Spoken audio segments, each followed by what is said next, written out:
The 1990s were chock full of some of the greatest action heroes of all time. Some refer to this as the greatest time period for action heroes. Nowadays, it's all about guys like Dwayne "The Rock" Johnson, Idris Elba, Chris Hemsworth, and Dave Bautista.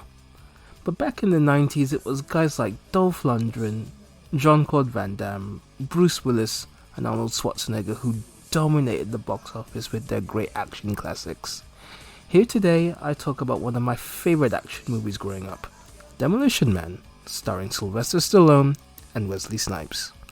The basic plot of the movie is that cop John Spartan attempts to save some hostages from criminal Simon Phoenix, who succeeded in blowing them up in the building, and hostages are killed in the process. There must be 20 or 30. They're everywhere. See that, Captain? I told him. He said he didn't care. Oh my God! How could you sacrifice all those innocent people for little old me? Get that man out! Spartan is mistaken for killing the hostages after Phoenix sets him up, and as a result, the two of them are sentenced to several years in a cryogenic suspension.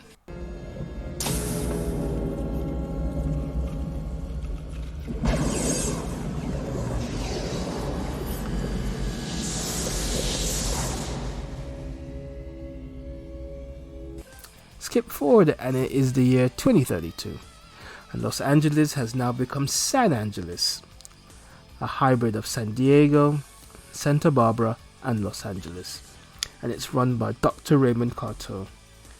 What was with that outfit he was wearing? Phoenix is released due to parole, but he's been subjected to a form of mind control.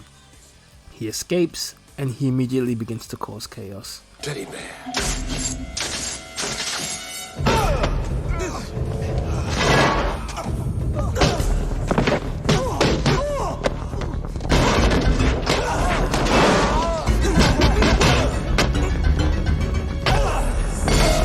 Things have changed in this time, and the police are now ill-equipped to deal with Phoenix, and he easily beats them up. So with no other choice left, John Spartan is released, and he's sent to go after Phoenix. As the movie goes along, Cocteau is discovered to be the mastermind behind the whole operation, and he's looking to create his own utopia with everyone conforming to his way of thinking. However, not everybody is compliant. Renegade Edgar Friendly, who is leading a resistance group against Cocteau, is the main reason Phoenix was released and ordered to kill him.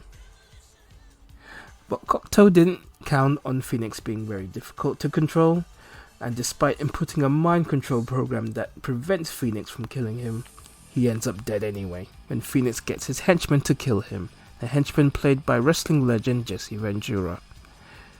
The movie leads to a climax with a final battle between Phoenix and John Spartan. This movie hit at a time in my life where I was transitioning from cartoons to action movies, because it was considered, well, the cool thing to do. 1990s action movies were in vogue amongst my age group, aged between 12 to 16, and this movie ticked all the right boxes. It had great action scenes, explosive weapons, some comedy. He's finally matched his meat. You really licked his ass.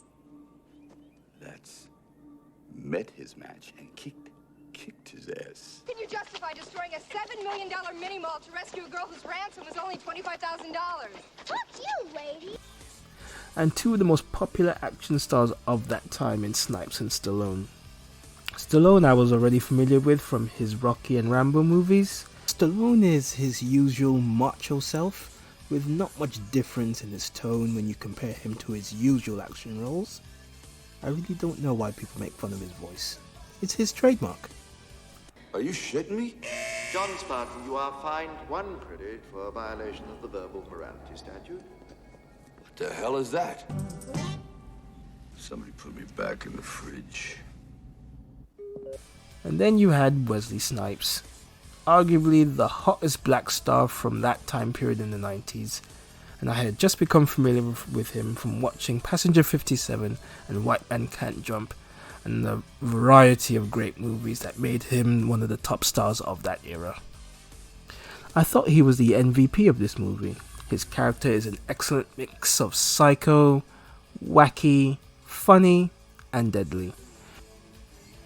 The movie also introduced me to Sandra Bullock, and as we all know, she's gone on to become a legend in the business, and she was quite the stunner here, and even now, still as attractive as ever. Some of my personal takes on the movie, like how on earth was a huge city like San Angeles allowed to become so weak and vulnerable to potential threats? Yes, I know the plot of the movie was the city was subjected to a futuristic change, but they really downgraded here in terms of police protection. The place is very tech heavy and a lot of things are now done by computer. Even lovemaking. Now how would that work? The part about being fined for swearing really got me in stitches. Imagine that being a real life thing. People would go broke. Thanks a lot, you shit You are fined.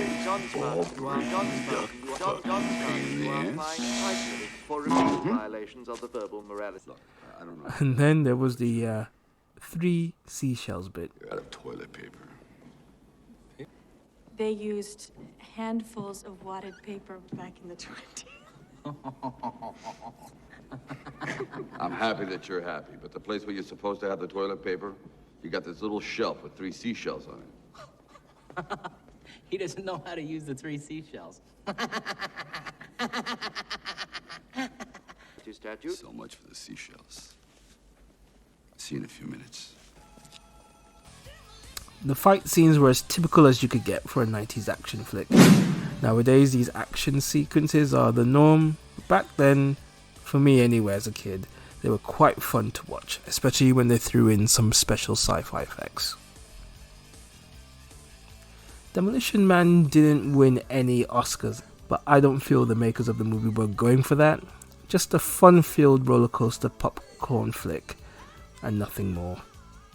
It's a movie that every now and again I'll rewatch, as I'm a big action movie fan, and the 2 main stars are amongst my favourite action heroes of all time. As a kid, it was all about the action. As an adult, it was more about the storytelling and the characterizations. Nothing big, nothing spectacular, but just a nice fun ride. Overall, I would give this movie an 8 out of 10.